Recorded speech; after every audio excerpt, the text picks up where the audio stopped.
Whatever it is that you want, whatever it is that you want to be, whatever it is that you want to do, if whatever you want to have, you can do it, you can be it, you can have it, but your work has to match your want. There's no getting away from it. Say brush your teeth. That's really what I was waiting for. That's what I was waiting for. What else?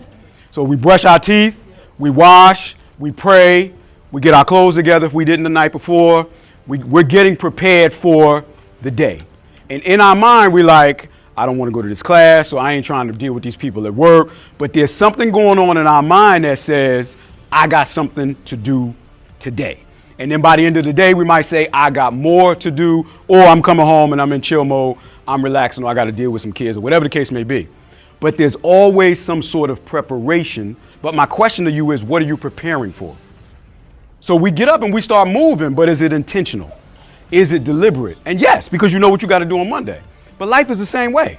Are you waking up and preparing yourself for what it is that you want? Do you know what you want? That's right. Right? I want to make this amount. You instinctively know it's some things I got to let go of.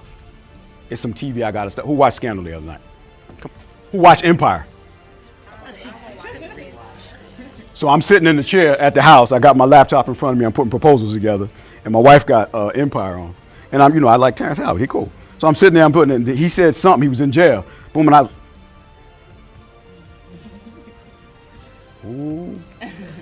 and caught me, like for 30 minutes. And after I'm watching, I'm like, then I caught myself and I'm like, I'm sick. Because now it was late then and I'm like, I'm not doing what I'm supposed to do. I got caught up.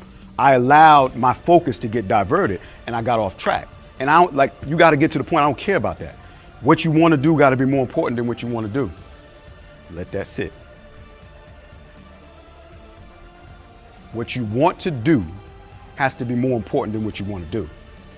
Whatever it is that you want. All of the story is, we all gonna be afraid. That's normal. But don't let your fear punk you. Don't let life punk you. Don't let your dreams or the things that you want punk you. You have to be willing to fight. And sometimes it's gonna be a mental fight. Sometimes it's gonna be a physical fight with yourself. I have people that count on me, and I ain't talking about my children. At this table today, one person at least is going to be impacted. And something that I say that he gives me to speak to you is going to change your life. In one way, shape, form, or fashion, I guarantee you at least one. If I don't get myself together, there are countless number of other people out there that need a word. That's got to come from me. There are people that need something from you. And if you don't do what it is that you want, if you don't make the sacrifice, if you don't put the effort in, their blood is on your hands. And if you don't do it, you're just being selfish. And that's what happens when fear kicks in. It's selfishness. You only care about how you feel. Yeah. And you selfish. You have to become selfless. Give your gift away. It was given to you freely. Freely give it away. And you can make a living doing what you love. I eat well. Have I always eaten well? Heck no.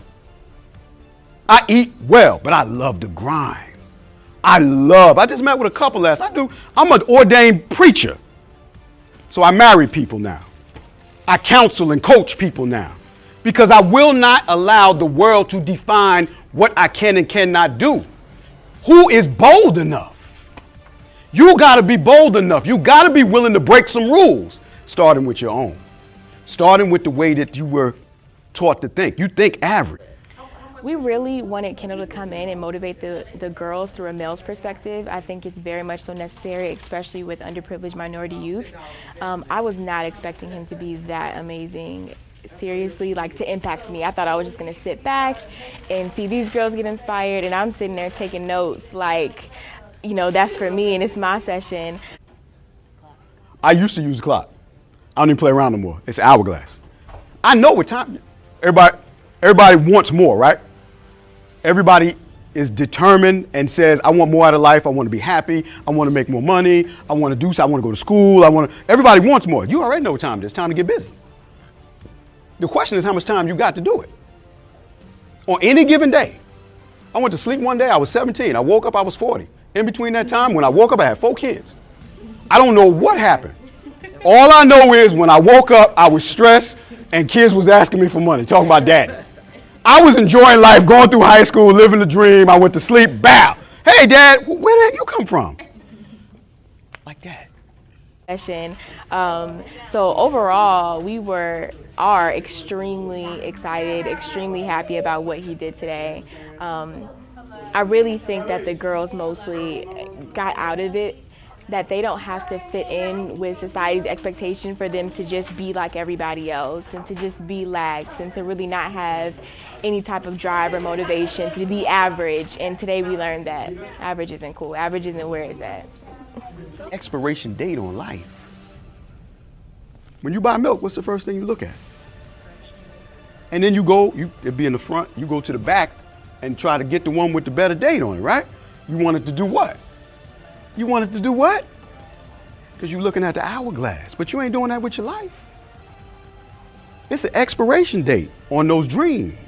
It's an expiration date on that book. What you think, the opportunity just gonna be there? Like when you decide to plaque out. You need somebody, that's you. You need somebody to, period. Today was very excellent. I really liked it because it was not sugar-coated, and I felt like a lot of people like to spoon-feed us about certain things, and I feel that it was definitely a kick in the butt and something I needed. And all the people that you're supposed to impact with your happiness, all the people that you're supposed to impact with what you want to do and what you want to do and what you want to do. If Erica waited to do this any longer, the impact that she's making could not happen. And she is held accountable. So everybody that's supposed to be here is here. And everything that you're supposed to do, you got to do. And if you don't, why are you here? Not here, why are you here? What does it mean? You know what happiness is? You know what gives me joy? Helping people change their life. And everybody got something different, whatever it is for you. But it ain't got money attached to it. It ain't no physical pleasure attached to it. It's about it's that feeling that you feel inside when your best song come on. It's that feeling that you felt when you actually finished the book and said, wow, It's that feeling that Erica got when she put on her first. And she saw the light as she was speaking to the young girls, and she saw the light in their eyes, and she gets the emails and the texts. Thank you so much. You've helped me. You changed. It's the volunteer work that you guys do, and you see the impact. That's because you're giving your gift away. But y'all playing.